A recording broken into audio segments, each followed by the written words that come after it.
D. Boca Raton, the Health and Wealth Radio Network.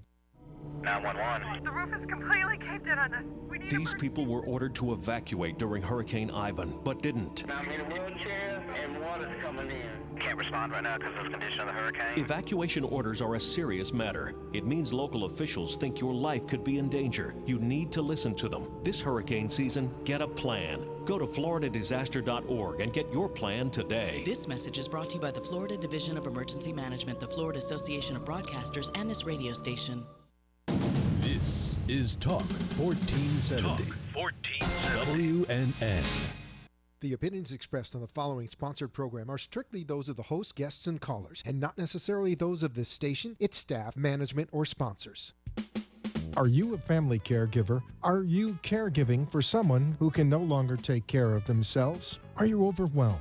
This is Caregiver Solutions Info with Marcia Teal. Marcia will be hosting an hour of true stories and information, tips and updates of the latest research and necessary information in the caregiving field, focusing on you, the family caregiver. An Alzheimer's disease and dementia care expert, Marcia has 15 years of hands-on experience at Arden Courts, a leader in assisted living dementia communities here in the U.S. Marcia covers everything you need to know as a family caregiver, especially if you care for a loved one with Alzheimer's disease or other related dementia or chronic illness. If you have a friend or relative that is also a family caregiver, call them now. They won't want to miss a minute. And let them know they can watch on caregiversolutions.info.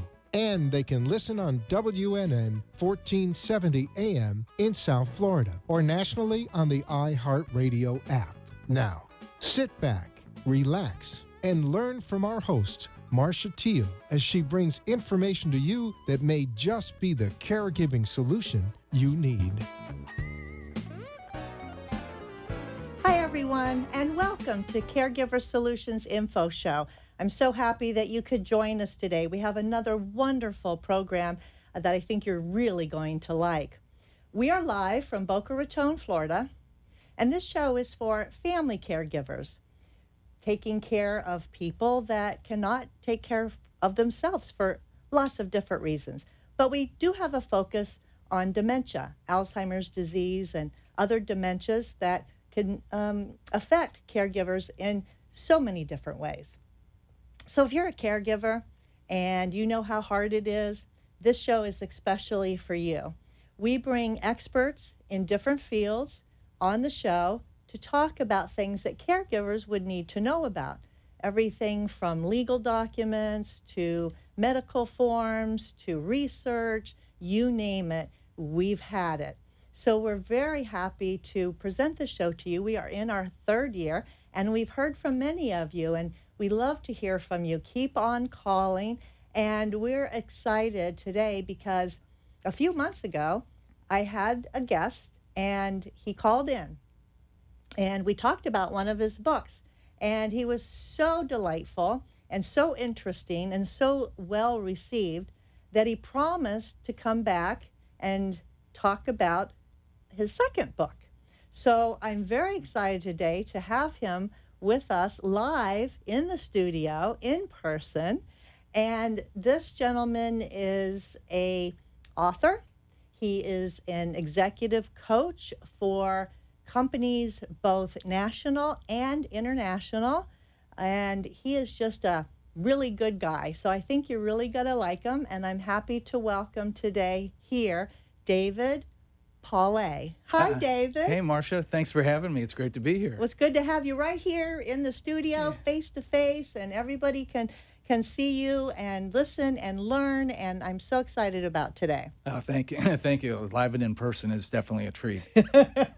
Okay, that could mean a lot of things. So we're going to have a good time today talking, but also helping. Yeah. We talk about a lot of issues that caregivers have, and I know you have some personal experiences being a family caregiver, which we'll talk about in a little bit. Yeah. Last time you were with us via telephone, we talked about your first book. It's called The Law of the Garbage Truck. Kind of a funny saying, but when you know what it's all about, it's very applicable. So let's just do a quick review, if you will, and tell everyone, what does the law of the garbage truck mean? What's this all about? Well, the whole idea of the law of the garbage truck is that we all know day to day we run into people who are rough on the streets, they drive poorly, or people who are short at work with us, or we have little run-ins at home. And how do we control ourselves, and how do we deal with negativity that others bring to us, or even that we create ourselves?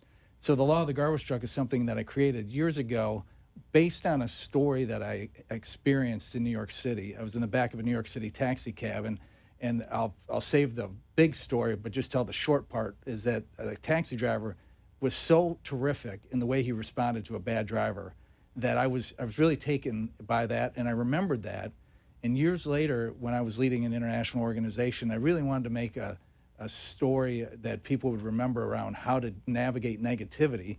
What's the stuff that you can't control, that you shouldn't focus on, and the negativity that's important because it's around a very important subject and you should deal with to know the difference. I came up with this idea of what I called the law of the garbage truck.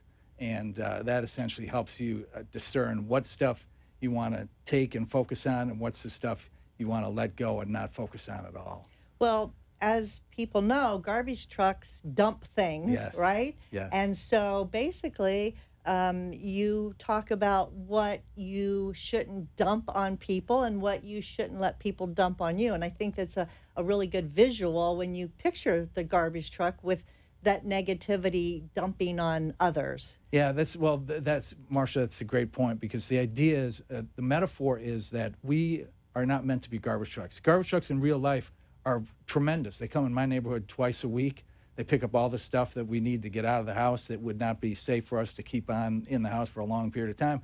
So the garbage truck comes, picks it up, travels somewhere to dump it someplace safe, and then what's it do? It goes back on its rounds. It's always looking for bad stuff to fill up on and go away. But human beings are not meant to be that way. We're not meant to take all the rumors, gossip, unfair criticism, excessive negativity, and take all that stuff and fill up on it, so that we're so full of frustration and anger and all that when someone says something just a little off or does something a little bit that we don't like, it triggers the garbage truck mechanism, where then we dump all that frustration on other people, and that's just not a good situation. So that's the idea of the garbage truck metaphor, and then the story is to always remember that we are not garbage trucks. We're not meant to collect garbage. We're not meant to create garbage in our own minds, and we're not meant to dump it on other people. David, how does this law apply for caregivers? Because, caregivers are taking care of others, and it's a really hard job. Yes. It's 24/7 sometimes or longer, as in the case of the 36-hour day book that we always talk about. It's very frustrating. It's very challenging. It's a really hard thing to do. And caregivers naturally are going to feel negativity, and they're going to be frustrated, and they're going to just be overwhelmed.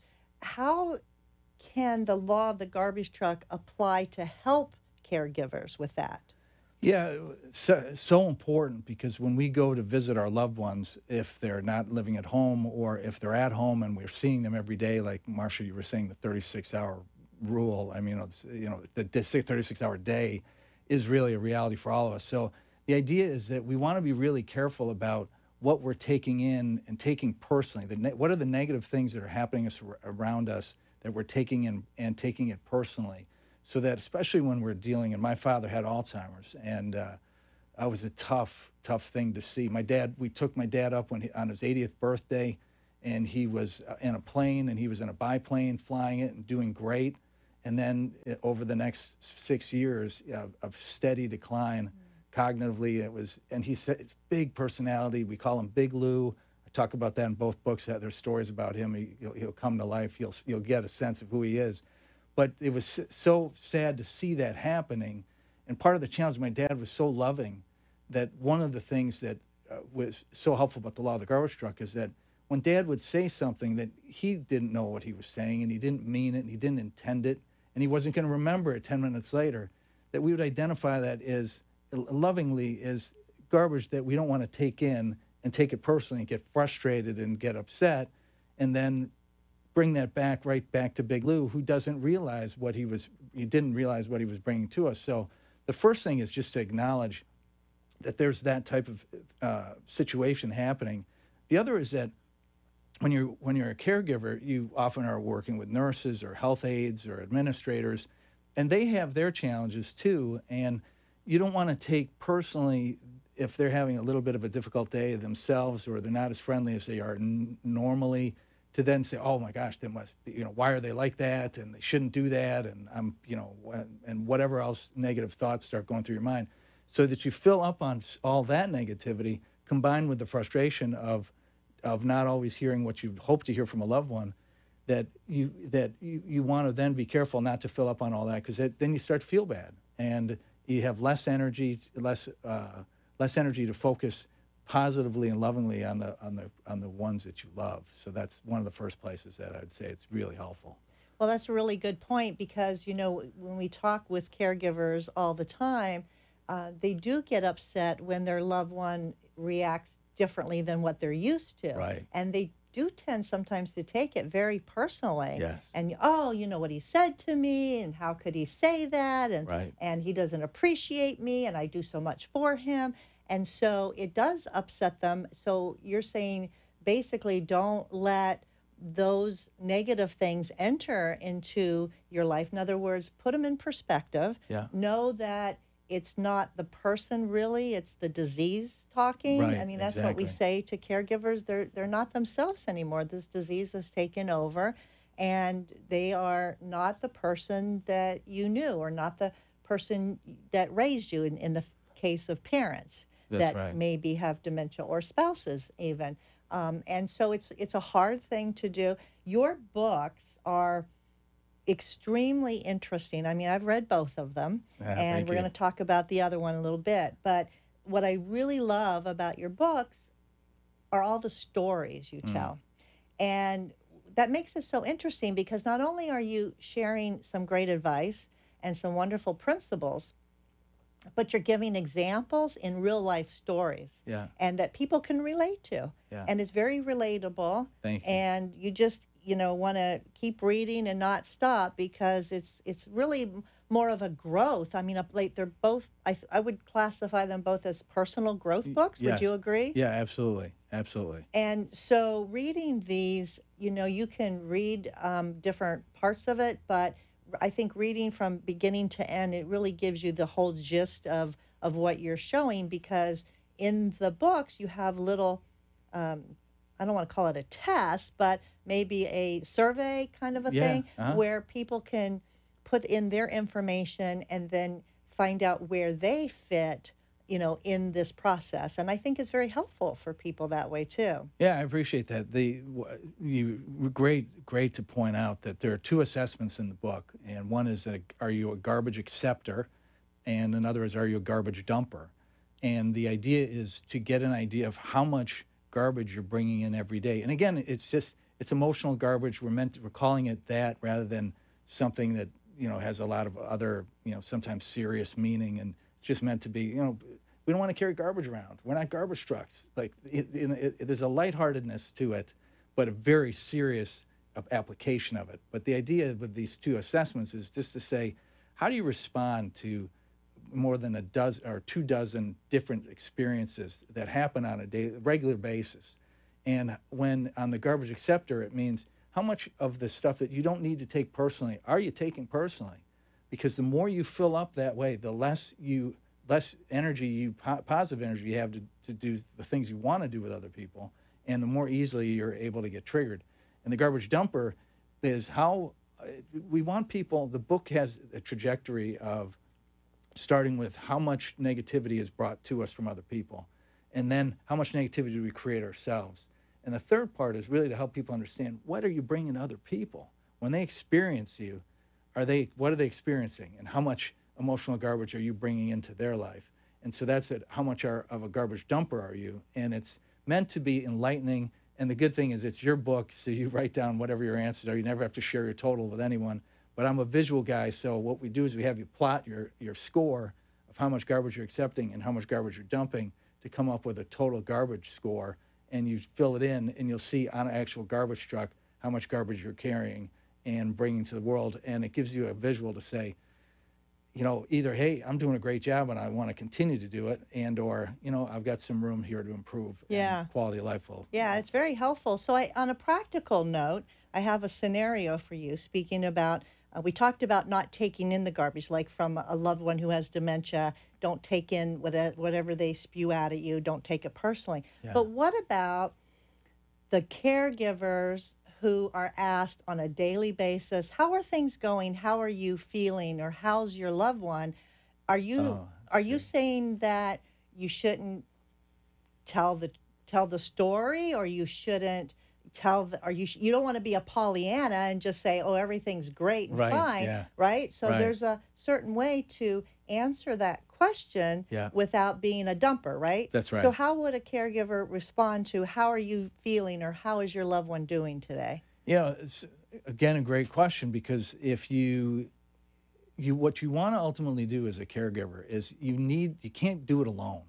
You can't be by yourself trying to figure out how to take care of your loved one all the time by yourself. You need people around you, and you need support. And when you walk into like Arden Courts was where my dad was, a beautiful facility, wonderful people, great experience there. But when we walk in there, we want to have a good experience and bring in and have the best experience, for us as we come in.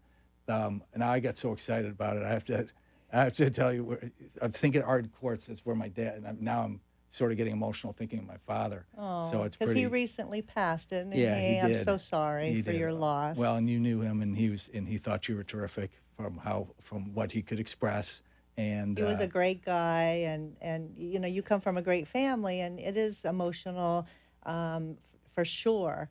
But thank you for those compliments that you've given us. And so a caregiver then would say, oh yeah, what? So it would be, one is thank their friends for bringing them back to whatever they were saying, because so often you get so overwhelmed that you forget what you're talking about half the time.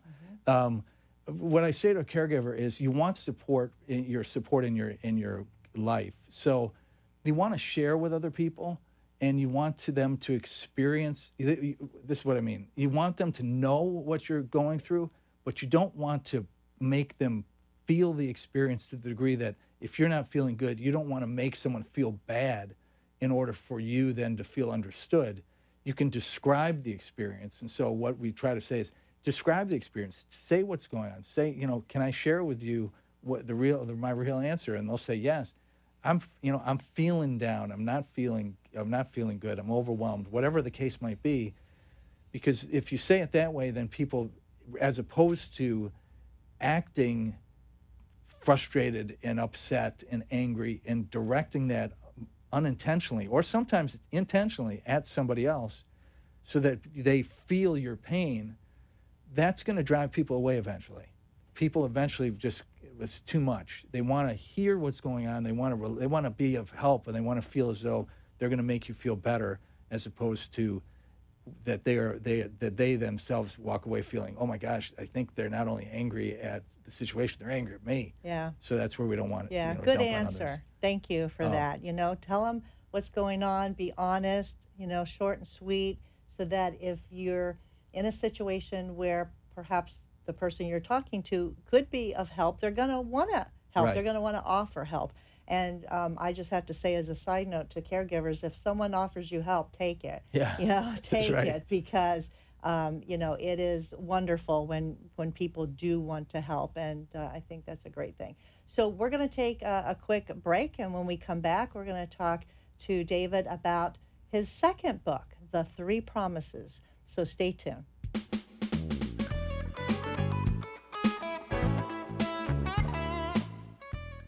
Arden Courts is not just a place to live. It's a place to call home. Residential living combined with quality caregiving. This is the philosophy behind Arden Courts. Communities created exclusively for individuals with Alzheimer's disease and related dementia who would benefit from a safe and structured environment.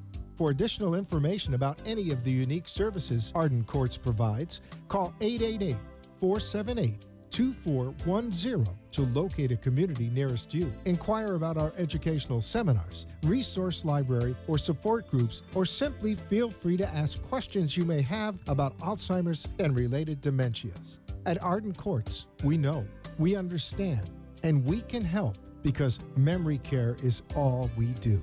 Remember, call 888-478-2410 for additional information about any of the unique services Arden Courts provides. Hi, I'm Michael Mole. Often occurs with Alzheimer's or related dementias, even among their caregivers. When the time comes for you to decide that someone you love needs more help than you can give, will you be able to recognize it? Don't wait for a crisis to make the decision for you. Talk to Arden Courts. Memory care is all we do. We know, we understand, we can help. To learn more, visit arden-courts.com. Arden Courts follows equal housing opportunity guidelines. Somewhere at the corner of bewildered and confused. If you have a question or wish to share a story, call into the show at 888-565-1470 and talk with Marcia. Now, back to Caregiver Solutions. Welcome back to Caregiver Solutions Info Show. My guest today is David Paulet. He is an author of 2 books so far, and he is also an executive coach for national and international companies around the globe. And I'm so excited to have him here with me today, live in our studio in Boca Raton. And so, David, we talked about the first book, The Law of the Garbage Truck, and that was great. It's great information and advice for anybody, but it does also apply to caregivers because, as we mentioned before commercial break, your father suffered from Alzheimer's disease, and you and your mom are both caregivers, for him, even though he lived in a memory care community. So you know firsthand what it's like. Yeah. So now I'd like to talk about the second book, because this one, to me, seems like it's a segue, if you will, from The Law of the Garbage Truck. This one's called The 3 Promises.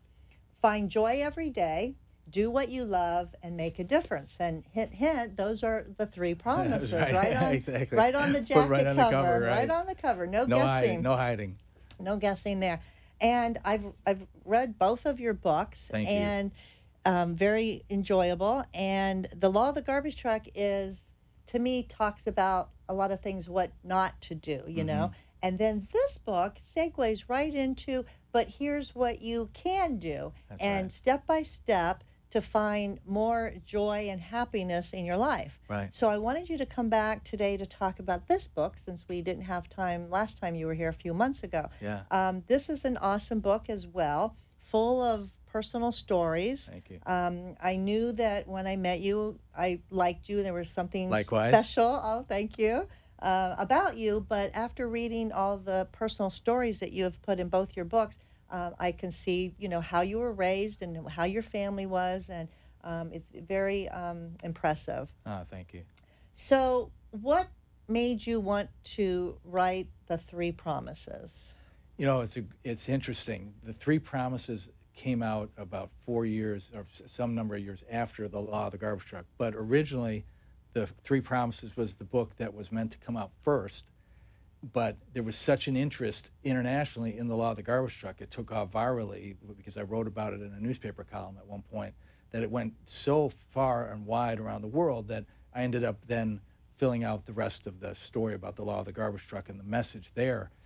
But I've always wanted to get back to, and that's what the 3 promises is about. What can you do? So as Marcia said it so well, that the Law of the Garbage Truck is, what negativity do you not want to bring into your life? But once you get that navigated and you have that understood, then what is it that you can do every single day to create fulfillment in your life?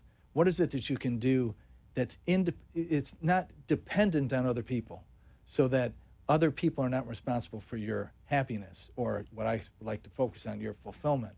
So the 3 promises is based on research in the field of positive psychology, the field that I study and have a leadership role in. And is to, what are those things that we can do every day They can be small things, but that we can create our own positive experience and ultimately then have a positive experience on all the rest of the people that we interact with.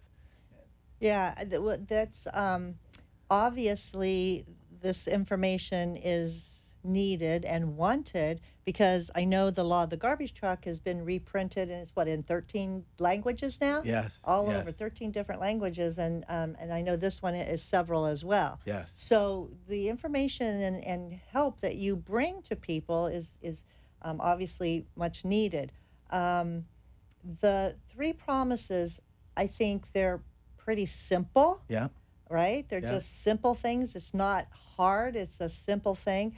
But I think that you break it down for people, because even though it sounds simple, it's not always something that's simple to do if you're not aware. Right. And I think this awareness that you bring, and by breaking down the step-by-step, is so helpful, not only to everyone. I mean, everyone can benefit from this, even family caregivers. Yes. And we find that a lot of books that would be considered growth or self-help or something like that, a lot of family caregivers couldn't relate to because of their specific situation with caregiving with a loved one, a spouse or a grandparent, or a parent. But your books are applicable to even family caregivers as well as everybody else, and that's what I really love about it. I appreciate that. And I suppose that with your father going through the different stages of Alzheimer's, following the 3 promises in your own life, or in your mom, I know that she's a big supporter of yours as well. She would follow the 3 promises. She's a wonderful lady. But I imagine it would be harder and harder to do as your dad's situation worsened. Yes. Right? Yes, absolutely. When things are going hard, we're getting tougher and harder, it's even that much more important that we're creating fulfillment in our life. And when I say fulfillment, a lot of folks focus on happiness, which I think is great, but my thinking is that, based on research, that happiness is really a trailing indicator that you're living a fulfilled life. That if you're doing things, as I call them, the 3 promises, if you're finding joy every day, if you're doing something that you love to do, work-wise or hobby-wise, where you're getting to use your art or creative work or whatever that might be, writing for me, that's the do what you love promise. The 3rd is make a difference, where you're actually doing something for other people that's beyond your self-interest. That if you're doing that every day, you're going to create a level of fulfillment that ultimately then translates into a feeling of happiness. And that's where, if we can, no matter, especially when things are going hard with our families, is that to the degree I can center myself on things that are authentic to me, that I find joy in, not what Marcia finds joy in necessarily, although we have a lot in common because I've known Marcia now for a few years. But the idea is that what I find brings me joy, what I find makes me feel that because then that's going to come out of you, right? And spill over into other people's lives in a positive way. That's right. So it's almost like the opposite of the garbage truck. You're not dumping the garbage. You're overflowing with your own fulfillment, touching the lives of other people in a more positive, loving way. That's right. And I think it's Henry David Thoreau has this great quote, something to the effect of, let our behaviors, and this is really a real paraphrase, but let our behaviors create the sweet atmosphere around us. And so when I think of the Earth's atmosphere, if each of us is like the Earth and there's an atmosphere around us, we need a healthy atmosphere in order for us to live. So if we can have a healthy atmosphere around us, then everyone around us benefits, and they feel the love, they feel the support, and they want to help us and support us on our journey. Especially for caregivers who do not feel fulfilled, because they feel sometimes that they're missing out on life because Alzheimer's comes unexpectedly, and they're now in the throes of caregiving, and a lot of caregivers look at it like, my life is over, I never expected this, and they get down and they get depressed, and they don't really have that fulfillment. They don't have peace. They don't have joy. Right. But what you're saying is, no matter your circumstances, there are ways still to feel fulfillment, to have peace, to find joy, in the smallest things, which if you add up all those small things, it's huge. Yeah, it's. I have to say, it has been. People ask me all the time. They'll say, "Do you use what you write about? Do you use the books?" And the answer is, having gone through this with my father, and lost my father, and my mom actually was recently hospitalized, and I've been working with her to help her recover and get her health back. Creating fulfillment in my life is absolutely critical to my ability to support and love and share my love every day with my dad when he was with us, or with my mom. Because if I don't have that energy, then it's almost like then I am just floating and ready for any negative thing to knock me off course, for somebody to say something wrong and for me to take it personally, make it worse. And there's a lot of research that says caregiving is a direct cause of depression for a lot of people. And I know from my experience that if you're not careful in what we've been talking about, if you're not careful on how you navigate negativity using the law of the garbage truck as one tool, and if you're not creating your own fulfillment on a daily basis, you're vulnerable to depression. And depression is so tough. Anyone who's ever experienced it, and I think most people have in some capacity, is really hard. And so a way to help create some strength in the face of what is natural, the depression that can come with caregiving, is to follow the 3 promises every day. And we can talk about the fun ways of doing so, but just really making sure you have those 3 promises active. Yep, that was great, because we're going to take a commercial break. And when we come back, Dave is going to share about the 3 promises, practical ways that you can implement each one in your life. So we'll be right back.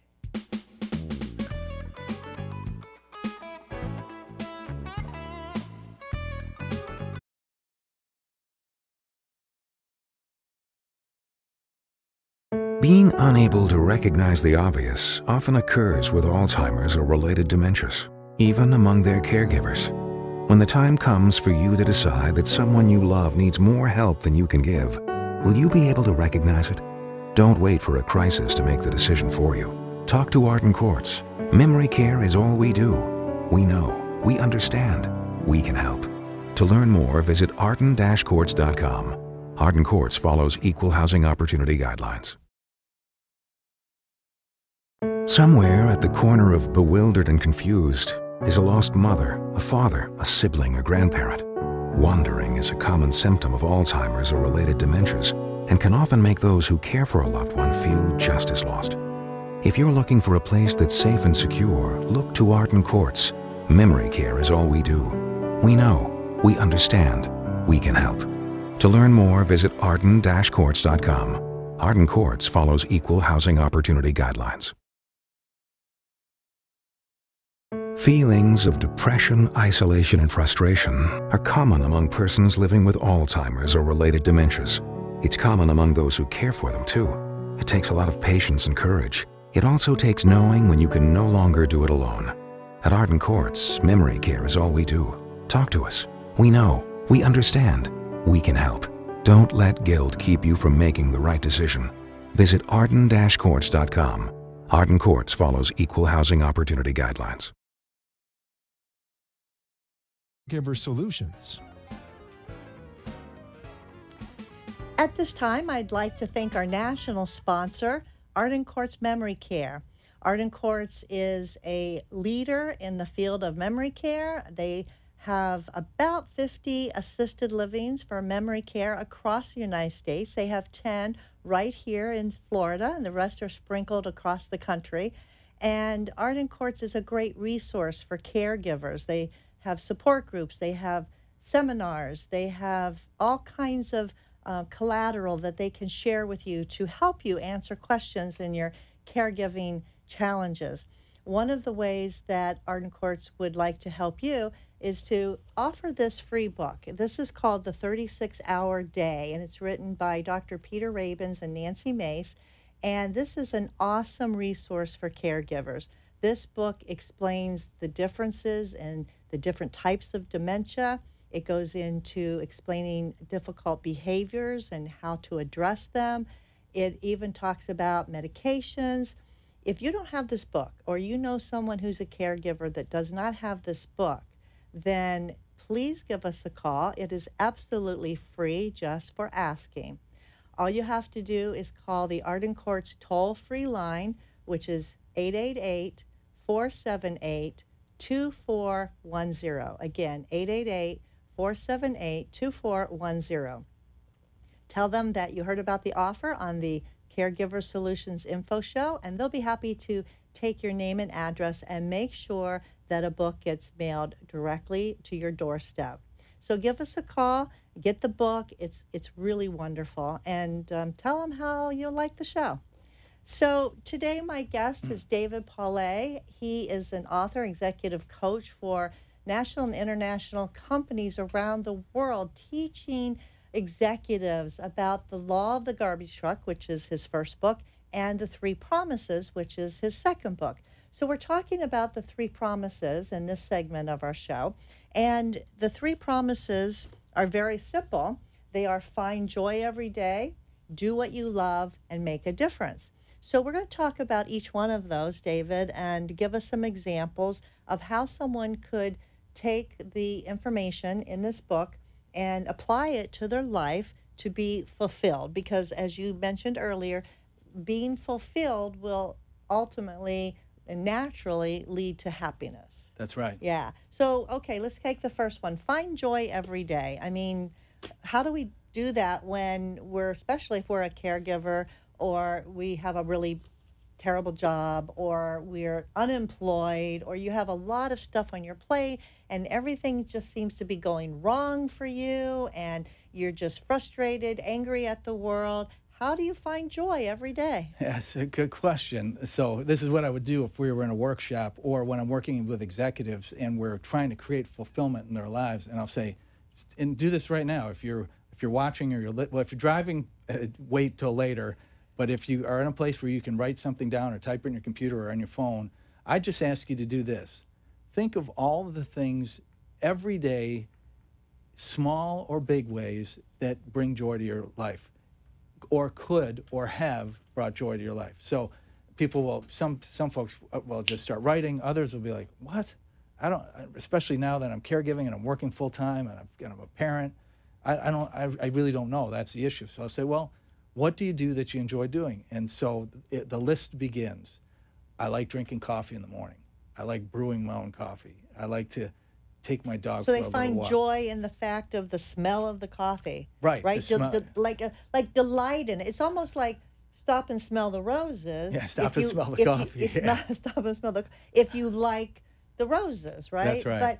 But I think it's not just doing it. I think it's more of being aware of all of these joys. I think people do have joys, little joys like you're talking about, but I don't think they're aware of it. That's right. And I don't think they appreciate it, and they don't have the gratitude attitude, which you do talk about in your book, right? Yes. The attitude of gratitude. Yes. And I think if people kind of cultivate that, they will find this joy that you're talking about, which to me is very interesting when you say people kind of like look at you blankly, that they don't know what joy has been in their life. That's right. And it brings up a couple things I'll share then with everybody, that here are 2 first and second chapters inside the Find Joy Promise.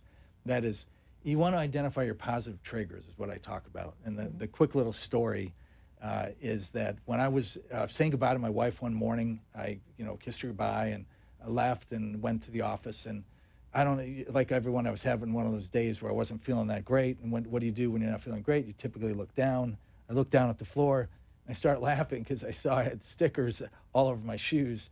And I started laughing even more because I realized that my little girls, who were like 2 and 3 at the time, slipped stickers on my shoes, and without my knowing, and just knowing that they tricked Dad. Like little cartoon stickers. Yeah, it was like Dora the Explorer and Barney the dinosaur and, that stuff.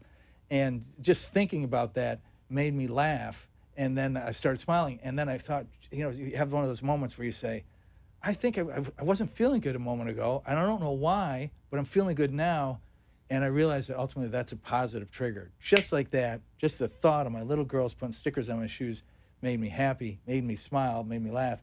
And just today, even when I get nervous or worried about something, I'll just look down at my shoes, and the trigger will make me laugh because that's so in my head that that's something, that memory is that the stickers are, you know, forever on my shoes. So I ask you, and I ask everyone to think about in the book, or what are those positive triggers in your life that when you hear it, or like we were saying, the smell of coffee, or the sound of a certain music, or the touch of a loved one, whatever those things are, is to build the repertoire. I talk about my mom was a singer. My mom and dad were singers. And they had, my mom one time, we were in the basement and there was a filing cabinet of all this sheet music. And Mom just started pulling one song out after another and started singing like a song. And she went through, she probably sang like 30 songs, just pull out sheet music, start singing. And that's the idea of finding joy, is you want to create really a filing cabinet of lots of little things that bring you joy so you can tap them every day. And identifying your positive triggers is one of them. Yeah, sure. so when you're feeling depressed or down or whatever those negative feelings are, tap into the joyful things and thinking about it. You know, That's right. I read the books, and you didn't tell the rest of the story about the stickers, because what I found really I found really cute was that after you looked down and saw the stickers on your feet, you said in the book, and then I just remembered all the places in the office that I'd walked to and all the people that I talked to with the stickers on my shoes that I didn't know were there and what they must have thought. And that made you even smile, you know? Oh, definitely. Yeah. Really, really cute. Let's go to do what you love, okay? Because this is a biggie, and I know that caregivers don't always get a chance to do what they love because they say they don't have time or, you know, oh, that would be selfish of me to do what I love when I have to give all my time to my loved one with dementia that needs me. So talk about do what you love. You know, first I just have to start with what you'd said about when we get to that point where we say, I just need to give all my time to my loved one. Our loved one wants our time, but wants our love and our good spirit and the positive energy. And so whatever we can do, when we take care of ourselves, then we're ultimately taking care of our loved ones. If we let ourselves go to the point where we feel bad, feel depressed, that's a tough place to be. And we want to make sure that we don't do that. Right. So if you're not taking care of yourself, which we talk about all the time with caregivers, and people say, take care of yourself, take care of yourself. But what does that really mean? Yes. You know, how do I translate that statement into something tangible or something that I can actually do? So this is what you talk about. Yeah, and that's where, so there's a quick story that I'll just tell. When I was in college, I was at Yale University. I was studying a lot of great stuff that I was studying, but what I was finding is that life was sort of passing me by. I was really engrossed in all this work, but I wasn't exploring, and I wasn't testing out the things that I was interested in. And what I say in the second promise, and I say to caregivers, is look at your time and look at your available time and look what are the things that you could explore that are of interest of any sort that there's an expression of what you love to do. And so for, like, Marcia and I were talking at the break, that she's by the way, she's terrific. You know, when we're interviewing, it's fun. I just love being here. Thank you. It's what she does naturally. But she was also a marketing director of the national organization and doing all these other things, but still always finding a way to express herself through communication. And she's terrific in everything she does. I mean, she's written a song and poetry and all that. And for me, writing is one of those things. And all of us have something that we enjoy doing and that brings out some of our artistry or what we like to do. So what I ask people to do is think about, I call it a fill year, is think of over the next year or maybe the next month, where are those little gaps of time that are available. They might not feel like you have much energy, but what are those gaps of time? And what can you do during those gaps of time that expresses your passion, your interest? And so that could be for writing, it could be speaking, it could be researching, it could be reading, it could be volunteering, but whatever it is that brings a feeling of love of what you do and what you really care about. And if you do that, you match that up with joy, finding some joy every day, and then we'll talk about the third promise in a moment, but making a difference, then you feel so much better, and you have more to give because you feel as though you're making some daily progress. And I say even just 5 minutes a day of doing something you love. For me, it's taking a notebook and just writing, even for 5 minutes. And I'll put my timer. If I only have 5 minutes, just write for 5 minutes. And I have a feeling, sort of a carryover feeling of I'm actually doing something to express my gift, and that makes me feel better as I take care of my loved ones in a caregiving mode. Right. You have in this chapter, Do What You Love, something called the Key Test. And this is designed to help people find what they love. Is that right? Yeah, that's the Key Test is really a way of, it's real quick. It's 1 page, and it will give you an idea of what are your yearnings, what are the things that bring out make you want to learn more, make you want to study, make you want to think, make you want to share. It's a real quick assessment, and at the end of it, it will give you a pretty good idea of where you have opportunity to increase the things that you do every day that bring out more of your natural gifts, the things that you're really good at and you want to be good at or better at.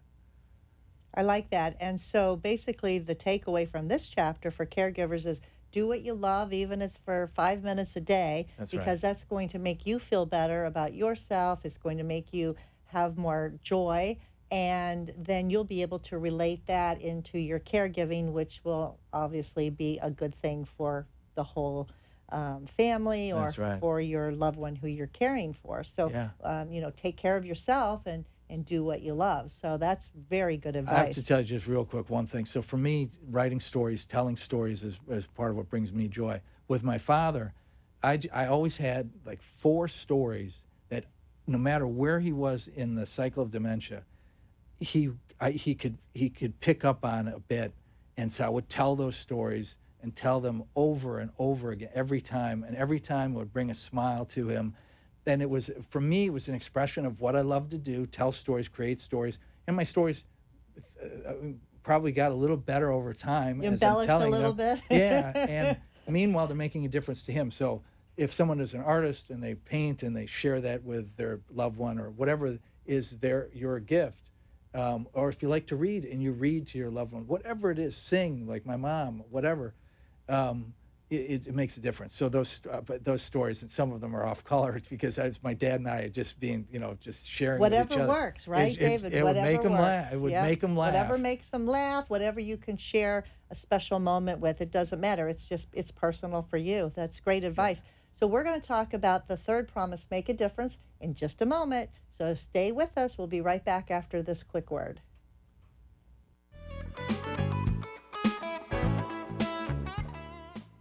Do you need the advice?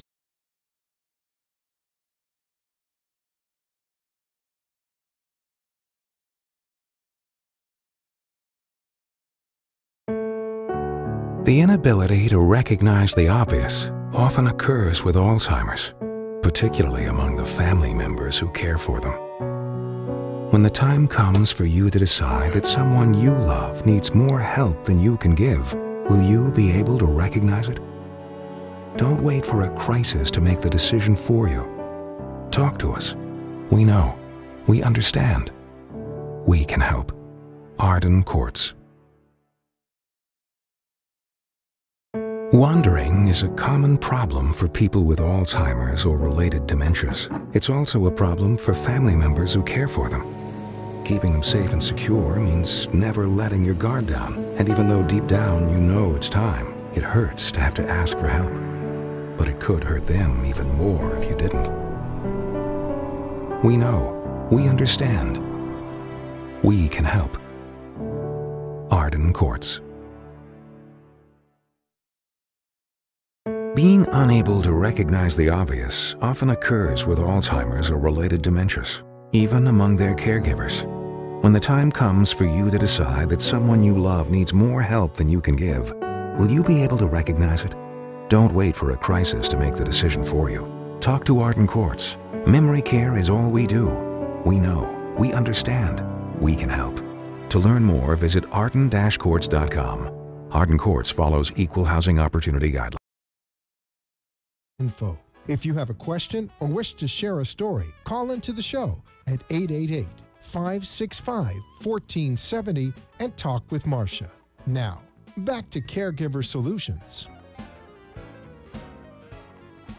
We're back, and my special guest today is David Paulet. He is an author of 2 awesome books, and he's an executive coach for national and international companies around the world. And he's here with us in the studio sharing his advice and expertise for caregivers, for all of us really, but very applicable to family caregivers. Yes. And you know from experience, and unfortunately, you know, your family, your dad passed with Alzheimer's, and now you're helping your mom through some physical recovery. So you know about caregiving, and I think that it's so apropos that you're here to share all of this, and you can definitely relate to our caregivers. So we talked about the 3 promises. The last one we haven't talked about is making a difference. So after people find their joy every day, after they do what they love, what the third one is make a difference. Do the first two sort of lead directly into that? Is it a result of or of doing the first 2? That's a great question. They each, I call it a cycle, like the 3 promises of positives, a cycle where each one influences each other and they go different directions. So if you find joy, that does put you in a good state of mind, that makes you more likely to be creative, which will then put you in touch with what you love to do. Then you have more energy to give to other people, so make a difference. So that's one way to go for sure. Another is when you feel all of a sudden that real negative energy coming over you and that thought avalanche starts coming, negative stuff, is to say, wait a second, let me focus on somebody else. Let me focus on doing something for somebody else. And that's a way that often will get you feeling better. Then you're more inclined to find joy. And so one feeds the other. One feeds the other. No matter which one you do first, it's going to feed, and you'll end up with all 3 promises. That's right, exactly. And, you know, the one thing I have to say right off the bat about make a difference is so often, I'll just say it this way.